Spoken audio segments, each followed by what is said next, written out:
Everyone. આજે ઘણી મજા આવી, ઘણી મજા કરી બધા પેરેન્ટ્સે. આપણા નાના નાના છોકરાઓને અહીંયા પરફોર્મ કરતા જોઈને ખૂબ આનંદની અનુભૂતિ થાય છે આજે. અને એના પાછળ જે મહેનત કરી છે રેડિયન સ્કૂલે, આપ સૌ પેરેન્ટ્સ વતી હું રેડિયન સ્કૂલે કે જેમણે આજે એક શાનદાર અને યાદગાર વાર્ષિક મહોત્સવનું આયોજન કર્યું હતું, એના પાછળ એમનો જે પર્પઝ હતો એ પણ આજે પૂરો થયો હોય એવું લાગે છે. અને એના પાછળ આપણા તાબરિયાઓ પાછળ જે શિક્ષકોએ મહેનત કરી છે, દિન રાત પ્રેક્ટિસ કરાવીને એ લોકોને જે રેડી કર્યા છે, અને આજે એમને આજે સ્ટેજ પર પરફોર્મ કરતા જોઈને એટલું સરસ લાગે છે. ખૂબ મજા આવી. Thank you so much for the radian school, and once again thank you so much to the radian school to creating an environment for our child where our child feels safe to learn, grow and express themselves. Once again thank you so much. એવું કહેવીશ કે મારા છોકરાનું admission કઈ સ્કૂલમાં લઉં એમાં મેં બહુ જ કન્ફ્યુઝ હતી. બધા એવું કહે છે હજુ નાનો છે, એને કોઈ પણ સ્કૂલમાં મૂકી દે, જ્યારે મોટો થશે ત્યારે એ સમજશે એમ. પહેલાં તો બહુ જ કન્ફ્યુઝ હતી કે નજીક મૂકું કઈ દઉં. હું કતારગામથી આવું છું, કોઝવેથી. મારા છોકરાને સેલ્ફ લેવા મૂકવા માટે આવું છું, પણ મને બહુ જ પ્રાઉડ થાય છે કે હું એને આ સ્કૂલમાં મૂકી. એને એજ્યુકેશન સાથે એક્ટિવિટી પણ કરાવે છે અને છોકરાને સ્કૂલે આવવાનું બહુ જ ગમે છે. એ ના પાડતો જ નથી ક્યારેય. મેં પ્લે ગ્રુપમાં બીજી સ્કૂલમાં મૂક્યો હતો ત્યારે તો એ મને ક્યારે ના પાડતો હતો, પણ આ સ્કૂલમાં આવવા માટે ક્યારે ના નથી પાડી. મમ્મી હું જવીશ જ એમ. એટલે બહુ જ ગર્વ થાય છે કે રેડિયન સ્કૂલમાં હું મૂક્યું. Thank you ma'am. એક દાદા આવી રહ્યા છે. આજે દાદાનું પાત્ર જોઈને દાદાને પણ કંઈક મેસેજ આપવો છે. નમસ્કાર.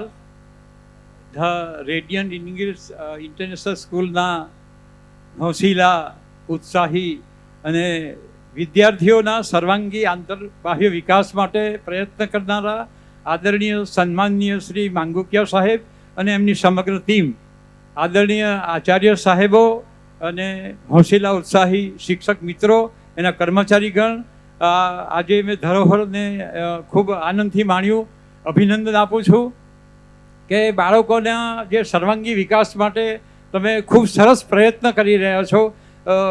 પૂરા આદર સાથે કહેવાની નમ્ર રજા લઈશ કે બીજી શાળાઓ કરતાં આ સ્કૂલની અંદર એના શિક્ષકો, એના પદાધિકારીઓ, એના કર્મચારી મિત્રો ખૂબ જ ઉત્સાહી છે, હોશિયાર છે, આનંદી છે અને વિદ્યાર્થીઓના વિકાસ માટે જે સમગ્ર વ્યક્તિત્વ પોતાનું રેડી રહ્યા છે એ અભિનંદનને પાત્ર છે.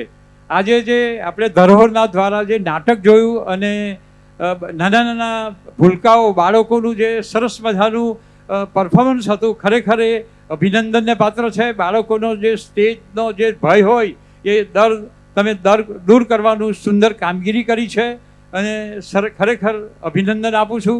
પુનઃ આ ધરોહર વધુને વધુ વિકસતું રહી એના જે કાર્ય એ હતા સંચાલકો, એના જે શીખવનારા મિત્રો હતા, એ ખરેખર અભિનંદન પાત્ર છે. ફરી અભિનંદન.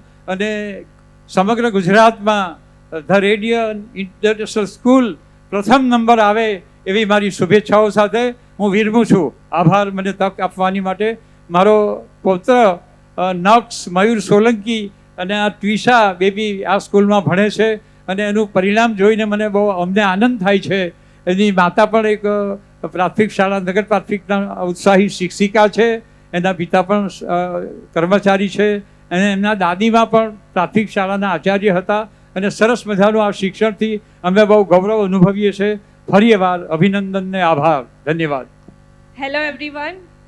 હું એઝ અ પેરેન્ટ ફર્સ્ટ તો સ્કૂલ માટે કહીશ કે એઝ અ પેરેન્ટ જ્યારથી અમે પેરેન્ટ બન્યા કે જ્યારે મારી બેબીને અમારે એડમિશન માટે સ્કૂલ વિચારવાની હતી, અમે સ્કૂલ માટે ક્યારેય વિચાર નથી કર્યો કે કઈ સ્કૂલમાં મૂકવું.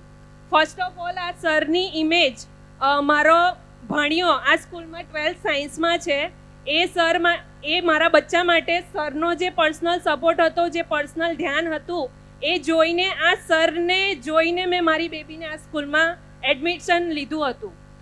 અને એ એડમિશન લીધા પછી મને એની દરેક વિકાસ કે દરેક બાબતમાં પૂરેપૂરો સંતોષ છે કે મેં અન્ય કોઈ બાળક, અન્ય કોઈ સ્કૂલ સાથે મેં મારી બચ્ચાની કમ્પેરિઝન નથી કરી કે આ સ્કૂલની કમ્પેરિઝન નથી કરતી. અને મારા બચ્ચામાં મને કે સ્કૂલ એઝ અ સ્કૂલ મારે જે જોઈતું હોય, જે સેટિસ્ફેક્શન મળવું જોઈએ એ દરેક વખતે મળ્યું જ છે. હવે આજના કાર્યક્રમની સફળતા બાબતે વાત કરીએ તો જનરલી આપણે જે એન્યુઅલ ફંક્શન અટેન્ડ કરતા હોય કે જોતા હોય તો બધી જગ્યાએ મોસ્ટલી મેં જ્યાં સુધી જોયું છે ત્યાં સુધી સાંસ્કૃતિક કૃતિઓ જ હોય છે કે એને પહેલે એને લગતા 2-3 વાક્ય બોલવામાં આવે અને પછી એ કૃતિ રજૂ થાય. પણ આપણી આ સ્કૂલમાં એક ધરોહર ટુ આ વખતે જે કોન્સેપ્ટ હતો, લાસ્ટ યર પણ બહુ સારો કોન્સેપ્ટ હતો કે આપણે જ્યારે નાનું બચ્ચું આવી જતું હોય તો આપણે મોટા બાળક પર ધ્યાન આપતા મટી જતા હોઈએ છીએ. એ કોન્સેપ્ટ પણ ખૂબ સરસ હતો અને અમે પણ એઝ અ પેરેન્ટ અમારા વર્તણૂકમાં એને અપનાવ્યો છે અને એનું અમલ પણ કરીએ છીએ. આ વર્ષે પણ જે મોબાઈલનો કોન્સેપ્ટ હતો, લાસ્ટ યર સર અમારા જુનિયર કેજી નર્સરીમાં અમારા બેબીને મોબાઈલ બાબતે એક વિડીયો બતાવવામાં આવેલો બધા બચ્ચાઓને લાસ્ટ ત્યારથી મારી બેબીએ ફોન મૂકી દીધો હતો પૂરેપૂરો. અને જ્યારે એઝ અ આપણે ફ્રેન્ડ સર્કલમાં પણ ભેગા થતા હોઈએ, બધા બચ્ચાઓ ફોન પકડીને બેસી જાય, પપ્પાઓની પાર્ટી એન્જોય કરે, મમ્મીની પાર્ટી એન્જોય કરે અને બીજા બચ્ચાઓને ફોન પકડાવી દીધો. આપણું બાળક રીતસરનું ઈજરાતું હોય કે મમ્મા કોઈ રમતું નથી, હું શું કરું એમ, પણ ફોન ના માંગે ત્યારે એ બચ્ચાઓને અમે કહીએ કે આજે જ આપણે ભેગા થઈએ છીએ ને ફોન તો રોજ જોતા હોઈએ, આજે તમે બચ્ચાઓ પણ બધા સાથે રમો એમ. એટલે મારી બેબીમાં એ જે ફોનની હેબિટ હતી એ છૂટી ગઈ છે.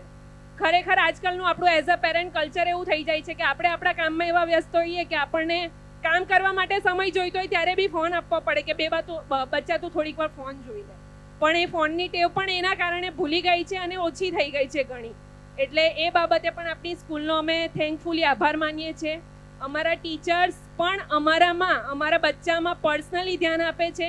એના જે પર્સનલ ગુણો હોય કે જે સુધારવા લાયક હોય તે પણ અમને સૂચવે છે અને એટલું પર્સનલ ધ્યાન આપવું ઘણી અઘરી બાબત છે. આજની આ ડાન્સની કૃતિ બાબતે પણ કહીએ, આપણા ઘરમાં 1 કે 2 બાળક હોય, એને સંભાળવું પણ આપણા માટે ઘણું ડિફિકલ્ટ હોય છે. ત્યારે આટલા બધા ચંચળ બાળકો કે જે 30-40 બાળકોનો ક્લાસ સંભાળવો, એના ટેલેન્ટને નિખારવું, એ ખરેખર બહુ અઘરી બાબત છે એઝ અ ટીચર. એટલે એ ટીચરના સ્ટાફ વતી અમે સલામ આપીએ છીએ આપણા ટીચર સ્ટાફને પણ. અને નેક્સ્ટ આ સ્કૂલ, આ ટીચર્સો આ રીતે જ આગળ વધતા રહે એવી શુભેચ્છા સહ મારી વાતને વિરમું છું. Thank you so much. Good evening everyone. મારો સન અહીંયા કરી જુનિયર કેજી ગ્લોબલમાં ભણે છે. હું મારા દીકરાને પહેલાં બીજી સ્કૂલમાં હતો, અત્યારે અહીંયા મૂક્યો છે, પણ અત્યારે એ ખાસો આગળ બધી કોમ્પિટિશનોમાં જાય છે, બધામાં રેન્ક લાવે છે. 1 to 3માં જ આવે છે એનો રેન્ક.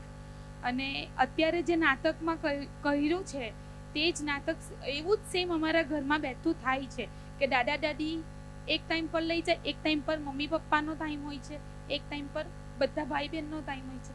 અમે એવી રીતના જ કરી રહ્યા છીએ અને બહુ સરસ લાગ્યું આજનું. Thank you. હા, થેન્ક યુ કે આજનો એક આ યાદગાર પ્રસંગ માટે હું સૌ પ્રિન્સિપલ સર, બધા ટીચર્સ, બધાને જ દિલથી થેન્ક યુ કહીશ કે આ બહાને બધા વાલીઓ, ટીચરો અને વિદ્યાર્થીઓ કે એ લોકો પણ એક સાથે રહેતા શીખે છે એ માટે, અને એકબીજાના કનેક્શનમાં આવીને એ લોકો નવી વસ્તુ એ માટે જાણે છે. જ્યારે એ લોકોને નવી વસ્તુ જાણવા મળે ત્યારે એ લોકોના મગજમાં પણ નવા વિચાર આવે છે. તો એટલું જ કહીશ કે આવી રીતે દર વર્ષે નવા આવી રીતે એ લોકોને અનુભવ થાય. મારા તો બંને છોકરા આ સ્કૂલમાં ભણે છે. એક છોકરો હું માનું છું કે હોશિયાર છે ને એક છોકરો બીજી બાબતમાં હોશિયાર છે. હું બંનેને કોઈ રીતે કમ્પેર કરતી જ નથી. મને જ્યારે મારા છોકરા સ્ટેજ પર આવે ત્યારે એટલી દિલથી ખુશી થાય કે આંખમાં એમ આંસુ આવી જાય કે આપણે જે નથી કરી શક્યા એ આપણા છોકરાઓ કરે. તે માટે હું સ્કૂલનો તો દિલથી આભાર માનું છું કે આવી રીતે એ લોકો મારા છોકરાઓને ઓપોર્ચ્યુનિટી આવે ને એ લોકોમાં કોન્ફિડન્સ વધે છે કે ના અમારે આવી રીતે આગળ વધવું જોઈએ. એ બીજા છોકરાઓને જોઈને પણ એમ થાય કે ના આ લોકો કરે તો અમારે પણ કરવું જોઈએ. તો બસ સ્કૂલને એટલું જ કહીશ કે આવી રીતે બસ છોકરાઓને પ્રોત્સાહિત કરો કે એ લોકો જીવનમાં કોઈ પણ રીતે સારી રીતે આગળ વધે. બસ શાળા દ્વારા છોકરાઓને એટલું એજ્યુકેશન સાથે સાથે ગમત અને જ્ઞાન મળે છે તે મને ખૂબ જ ગમે છે. મને ખૂબ જ ગર્વ છે કે મેં મારી બાળક માટે રેડિયન્ટ ઇન્ટરનેશનલ સ્કૂલ ચૂની. Thank you. પણ આ વખતે ધરોહર 2 જે જો એમાં ખરેખર અમને એવું લાગે છે કે ટીચર, આખો સ્ટાફ, ટ્રસ્ટીઓ બાળકોની પાછળ એટલી મહેનત કરી રહ્યા છે અને એટલું સારું શીખવી રહ્યા છે અમને પણ અને બાળકોને પણ, કે અમે હવે ધરોહરની આ જે આખી કડી ચાલુ થઈ છે એને લાસ્ટ સુધી અમે જોવા માંગીએ છીએ કે હજુ અમે શું નવું અમારામાં પણ અપડેટ કરી શકીએ છીએ. રેડિયન્ટ ઇન્ટરનેશનલ સ્કૂલને ખૂબ આભાર માનવા માંગુ છું. And thank you school and teachers.